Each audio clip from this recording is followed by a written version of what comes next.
In this video, we're going to be bringing Adobe Spark content into Microsoft Teams, and we'll be using some of the built-in tools inside Adobe Spark to do exactly that.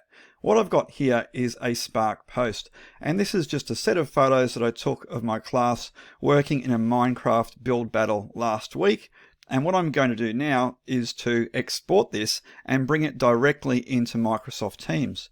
So what I'll be doing is I'll be going across to the right-hand side where it says Share, and we're going to publish this Spark post. We'll wait for the content to appear, and then we're using one of these button options here, and it will be the Teams button option.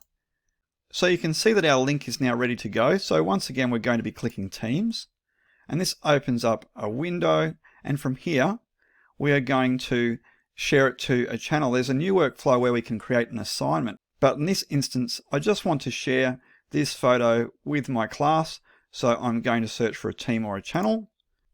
And before I type into this field here, I'm going to go into Teams and I'll show you the team that I want to bring it into. So it's the 2021 7 Project Class Silver Pilot Group, and I want it to go into our general channel. You can see here I've already been posting some information about our task, and I'll be adding our exported Spark post underneath our conversation thread.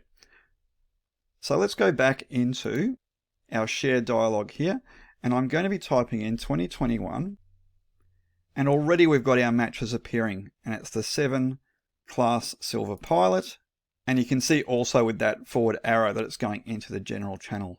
Now I can say something about it here, but I'm actually going to do some minor editing back in Teams. So I'll just go Share.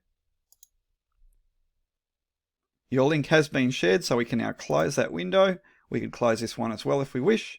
And if I go into Teams, you'll see that already we have our Spark post that sits here.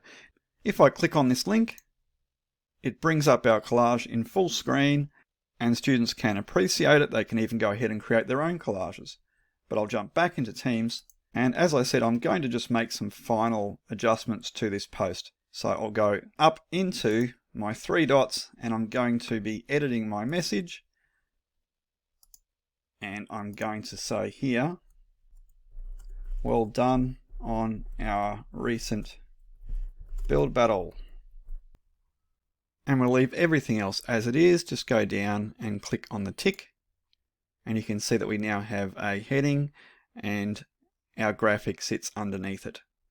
So this is one of the ways that we can integrate Adobe Spark with Teams. And in another video, I'll show you how to do the same using Spark Video and also Spark Pages.